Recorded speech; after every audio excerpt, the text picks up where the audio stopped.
It's cute that you think you found something our entire security team overlooked. My manager, Eldon, leaned back in his chair, not bothering to look at my detailed report, telling me we have protocols for a reason, to stop being paranoid and focus on my real assignments. His dismissive wave, feeling like a slap after I'd spent 3 weeks documenting an authentication gateway vulnerability, so obvious it made my skin crawl, thinking about the millions of users it put at risk. When I tried to respond, Eldon cut me off with a tight smile, ended the meeting, warned me not to email the director again, and said I was making the team look disorganized. As I walked out, his words followed me, about how some women in tech try to make splashes instead of being team players. 6 weeks later, when 43 million user accounts were compromised exactly as I'd predicted, I watched Eldon's face drain of color as the CEO demanded answers. Before I tell you what happened next, you need to understand something critical. This isn't just a story about being right when everyone thought I was wrong. It's about what happens when people with power decide your voice doesn't matter, and the precise, calculated way I made sure they would never silence me again. My name is Ira Ian, and until 6 months ago, I was a mid-level security analyst at one of the world's largest financial technology platforms, processing transactions for 200 million users across 31 countries. I have 3 degrees in computer science and cryptography, speak 4 programming languages, and discovered my first major security flaw at 14, back when I hacked systems just to prove I could, before responsibly reporting vulnerabilities. I joined Credix Core 3 years ago, thrilled to protect real people from digital threats, and my interview with Chief Security Officer Vivian Tang was electric. 2 women discussing zero-day exploits and quantum encryption while male executives struggled to keep up. Vivian hired me personally, calling me exactly what our security culture needed, but she left 8 months later, and the board replaced her with Gilbert Hoffman, who brought in his trusted lieutenants, including Eldon Reeves. The problem started immediately when Gilbert restructured the department, systematically moving women and minorities away from core security functions, canceling my proactive threat analysis projects, and assigning me to routine compliance documentation, a glorified checkbox role Eldon called critical, while the subtext screamed, "Stay quiet and stay in your lane." I did the compliance work flawlessly, while continuing my threat analysis after hours, which is how I discovered the authentication gateway vulnerability, a subtle implementation error allowing session tokens to be intercepted during the refresh cycle. When I explained it to Eldon, he struggled to understand the technical details, questioned whether I'd tested it against the standard security matrix, dismissed it as theoretical, and said they don't chase ghosts. I documented everything, emailed Eldon and the director Weston, sent follow-ups, refined my analysis, built a harmless proof of concept, and requested urgent meetings, only to be told my fixation was disruptive because the system passed all certifications. When I raised the issue in a team meeting, Eldon publicly belittled it as an interesting theory before shutting me down, and when I approached Weston directly, he sighed and told me not every potential vulnerability needs escalation. That's why they have frameworks, even though this didn't fit because it wasn't a standard attack vector, something he already knew before I finished speaking. "That's precisely why we prioritize known threats," Weston said, explaining that the exotic scenarios I was imagining might make great conference talks, but they were running a business. "It's not exotic," I replied, telling him I could demonstrate it right now. But he shut me down firmly, saying that wouldn't be necessary, and instructing me to focus on my compliance documentation, where they needed my talents. Each rejection hardened my resolve. I documented everything, every email, every dismissed warning, every condescending response, 32 separate communications over 6 weeks, each more urgent than the last, all stored on secure personal storage outside company systems. My colleagues began avoiding me, conversations stopping when I entered the break room, and I overheard Eldon telling another manager I was too emotional about theoretical edge cases. Still, something inside me refused to accept defeat, and late one night, 3 weeks after my initial discovery, I created Project Cassandra, named after the Greek prophet cursed to speak true prophecies no one believed. It was a shadow monitoring system running on a separate virtual partition within our network, invisible to standard admin tools, yet fully legitimate under my security testing authorization. It didn't alter production systems. It only observed and recorded authentication patterns, searching for the exact signature of the vulnerability I'd identified. I worked on it during lunch breaks and after hours, ensuring it couldn't disrupt normal operations, designed to quietly document exploitation attempts and create an unimpeachable record if the attack ever came. Meanwhile, the dismissals continued, and in my fifth week of warnings, I found a sticky note on my monitor requesting my presence at a team meeting, the unusual formality tightening my stomach. Eldon and Weston were waiting with Harriet from Human Resources, and Weston began with practiced concern, saying they were worried about my integration with the team and reports of disruptive behavior. Disruptive? I echoed, asking if he meant the security vulnerability reports, while Harriet smoothly redirected the conversation to concerns about my communication style and my repeated insistence on the same issue despite clear direction. Because it's a critical security flaw that remains unaddressed, I said, struggling to keep my voice steady, as Eldon suggested I'd become fixated, perhaps due to the pressure of the compliance role. I pushed back, saying this had nothing to do with pressure, that the vulnerability was real, and I demonstrated it 3 different ways. But Weston leaned forward and suggested the head of IT thought I might be better suited for another department, perhaps application support, where my attention to detail would be useful without security pressures. The message was unmistakable: stop pushing or be transferred. I felt heat rise in my neck but kept my composure, telling them I understood their position and would focus on my assigned duties, which seemed to relieve them. Back at my desk, I appeared to work on compliance reports, but in reality, I was finishing Project Cassandra. 1 week later, it happened exactly as I'd predicted, beginning with a subtle spike in authentication token refreshes that standard monitoring missed, but my shadow system captured in full. Over the next 3 days, attackers moved laterally through our systems, harvesting user data while staying below detection thresholds, until Monday morning, when Project Cassandra sent an alert. Exploitation pattern confirmed. 85% confidence. I immediately emailed Eldon, Weston, and the Security Operations Center with the evidence and received no response. Tuesday brought another alert, 97% confidence, followed by another urgent email and still nothing. By Wednesday morning, the company discovered the breach only after customers reported unauthorized transactions, and by then, 43 million user records and financial details had already been extracted. Crisis mode followed instantly. Emergency response teams activated, the stock price dropping 18% in pre-market trading, and the CEO, Adriana Neoth, declaring a Level 1 security emergency, the first in company history. An all-hands emergency meeting was called for director level and above. I wasn't invited, but I went anyway, slipping into the back of a room thick with tension as Adriana stood at the front, thunderous, demanding to know how this happened after 40 million invested in security infrastructure. Gilbert looked ashen as he suggested it appeared to be a sophisticated state-sponsored attack, but I cut through the room, saying it wasn't sophisticated at all. It was a basic authentication token interception. During the refresh cycle, a vulnerability that had existed for at least 6 weeks. Adriana narrowed her eyes and asked who I was, and I introduced myself as Era Ison, a security analyst who had identified and reported this vulnerability for 6 weeks, before opening my laptop, connecting to the presentation system, displaying my first warning email dated exactly 6 weeks earlier, and forwarding all 32 documented warnings to Adriana's tablet as she scrolled and asked quietly, "What is this?"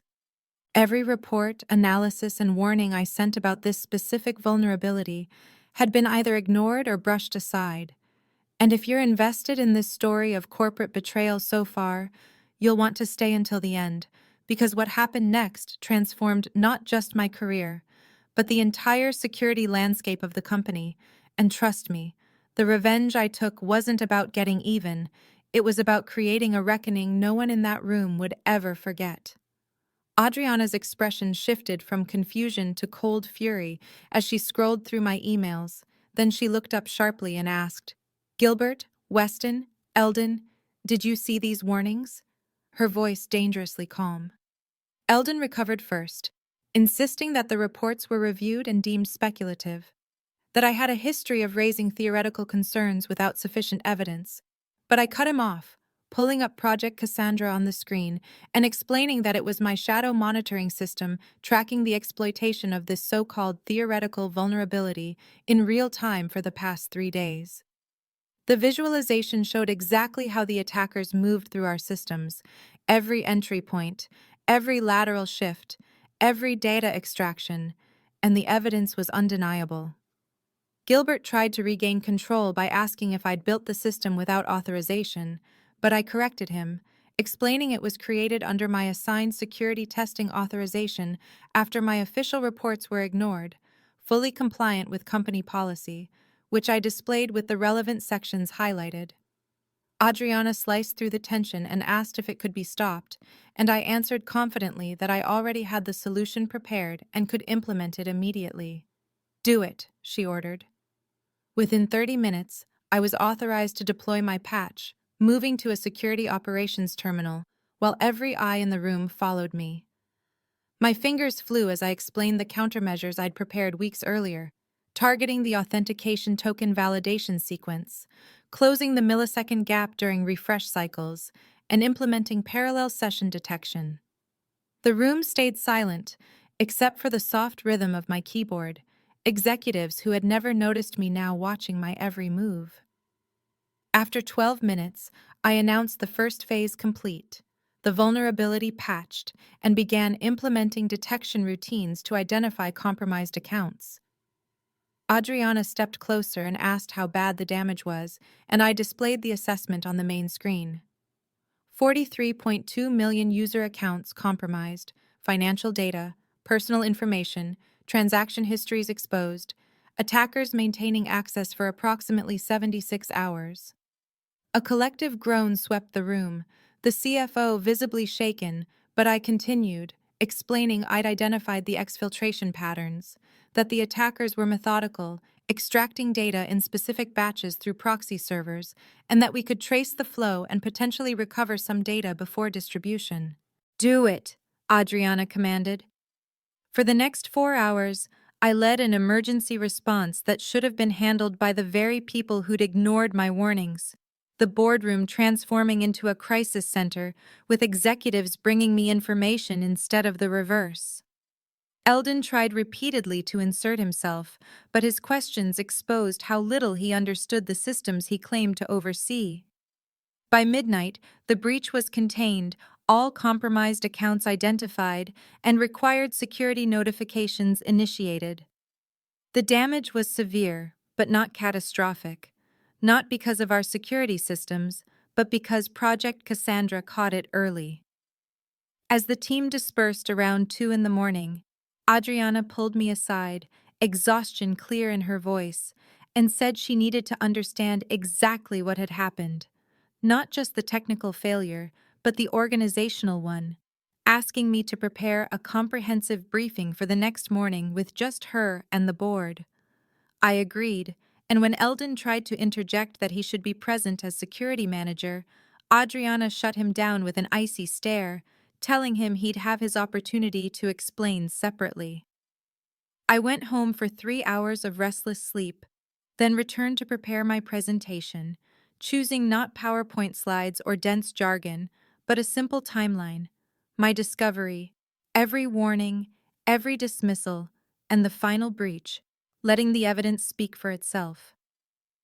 At 9 a.m. sharp, I entered the executive boardroom, Adriana at the head of the table, surrounded by 9 board members, whose expressions ranged from curiosity to open hostility. "Miss Ean," Adriana began, "please help us understand what went wrong and how to prevent it from happening again." I connected my laptop, pulled up the timeline, and began, 6 weeks ago, I identified a critical vulnerability in our authentication system, and instead of telling them what happened next, I showed them, playing the recordings I'd made of my meetings with Eldon and Weston, the dismissive tone, the condescension, the subtle and not so subtle attempts to silence me, all captured in high-definition audio and video, until one board member frowned and asked, "You recorded private conversations?" Credic's core security policy, Section 18.4, requires all security analysts to document every discussion related to potential vulnerabilities. I replied while displaying the highlighted policy, explaining that I had followed protocol. I continued through the timeline, showing email exchanges, meeting notes, and finally the data from Project Cassandra that proved I could have prevented the entire breach if anyone had listened. The technical failure is simple to fix, I concluded, and I've already implemented the solution. But the organizational failure is far more complex.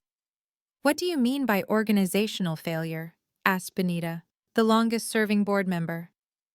During my investigation, I discovered something more troubling than the vulnerability itself, I said, taking a deep breath, because our entire security response infrastructure exists largely on paper. I displayed new data focused on emergency response systems, explaining that for the past 2 years, quarterly security drills reported nearly identical perfect metrics: incident detection in 47 seconds, team assembly in 3 minutes, containment in 12 minutes, numbers that hadn't varied more than 5% across 8 drills. The board nodded, pleased, until I explained that such consistency is statistically impossible for human teams across different threat scenarios. I showed actual system logs from the last 4 drills, revealing that critical security systems were never activated, response teams never assembled, and containment protocols never initiated, meaning the reports were fabricated. The room erupted as Gilbert protested it was impossible, claiming he personally oversaw the drills, and I calmly agreed before displaying another document showing that, under the executive compensation plan, he and his direct reports received $4.3 million in bonuses, tied partly to those results. Adriana's concern hardened into fury as she asked if I was suggesting the team falsified data for financial gain, and I replied evenly that I wasn't suggesting it. I was proving it, displaying communication logs between Gilbert, Eldon, and other senior managers, discussing how to reuse previous drill numbers instead of running real exercises. Silence fell as the implications sank in. Credict hadn't just ignored a warning, it had been systematically deceived about its crisis readiness. When the real breach happened, I explained, the response was chaotic because we had never truly practiced, the systems existing on paper while the human elements remained untested. Adriana asked what I recommended, and I closed my laptop, outlining a complete restructuring of security operations with independent oversight, separation of assessment and response teams, and a culture that values security concerns regardless of who raises them. What followed were 3 hours of intense questioning about accountability, legal exposure, and customer notification. And throughout it all, I stayed calm, because this was no longer about my vindication, but about repairing a broken system. Around noon, Adriana called a break and asked me to stay, noting my composure, and when she asked what I wanted, promotion or my own team, I said I wanted to rebuild the security culture from the ground up, with real structural change. She nodded and mentioned the board was considering an independent security division reporting directly to them.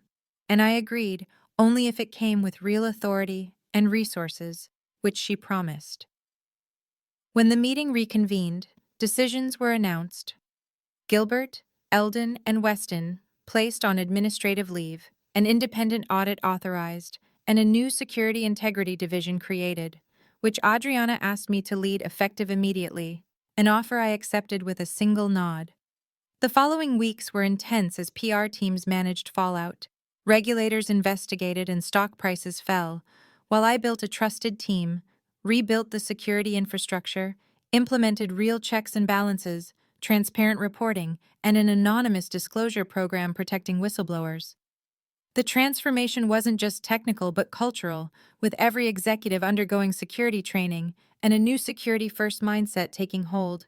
And 1 month later, an external investigation confirmed everything I'd uncovered, and more. Gilbert and his inner circle had dismantled real security while fabricating compliance, cutting corners to boost margins and performance evaluations. The legal consequences were swift, with Gilbert and 3 others facing criminal charges for securities fraud, Eldon avoiding prosecution but being terminated for gross negligence, and several board members resigning over failures of oversight. And through it all, I maintained meticulous documentation of every decision, every change, every improvement, ensuring Credit would never again suffer from institutional memory loss around its security practices. 3 months after the breach, we had implemented a completely overhauled security system. Customer trust was slowly returning, the stock price had recovered about half its losses, and my security integrity division had become a model others in the industry began to emulate. But my revenge, my true revenge, came in a way I hadn't expected. It happened on a Monday morning 6 months after the initial breach, when I arrived at my office to find a familiar face waiting outside my door, Eldon, looking older, smaller somehow, his designer suit replaced by something off the rack, the confident smirk gone. He asked if I had a moment, his voice stripped of condescension, and I let him in, taking my seat behind the desk in the corner office that once belonged to Gilbert, while he perched awkwardly in a visitor chair. He explained he'd been consulting for Brightline Financial and had been asked to personally deliver a security assessment, but someone had sent them the full report on the Credit Core breach. His contract was terminated, and he was told to retrieve all materials immediately. I told him the report was public record, and anyone could have sent it, offering nothing as he searched my face. He admitted quietly he couldn't get work in the industry anymore, and I reminded him that actions have consequences. 6 weeks of ignored warnings, 43 million compromised accounts, and billions in losses.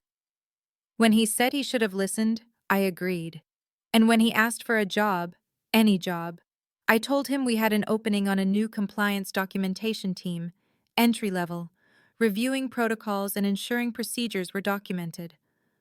Hope flickered as he accepted instantly, and I slid the employment paperwork across the desk with one condition.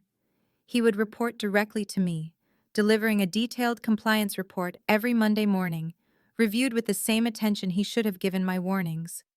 He understood, and I made it clear this wasn't about humiliation, but accountability, about building systems where concerns are heard regardless of who raises them, because our users trust us with their financial data, and that trust must be sacred. His first assignment would be documenting the new vulnerability response protocol, ensuring no warning is ever ignored. And as he signed with a shaking hand, I felt no triumph, only the satisfaction of a system restored to balance. After he left, I looked out over the city and understood my revenge was never about firing Eldon or gaining power, but about transforming the security culture of a global financial company, creating systems where no voice could be silenced, and what happened to me could never happen again.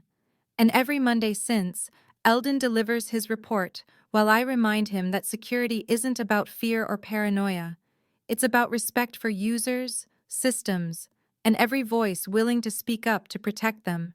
And if this story resonated with you, share a time your warnings were dismissed and what happened next.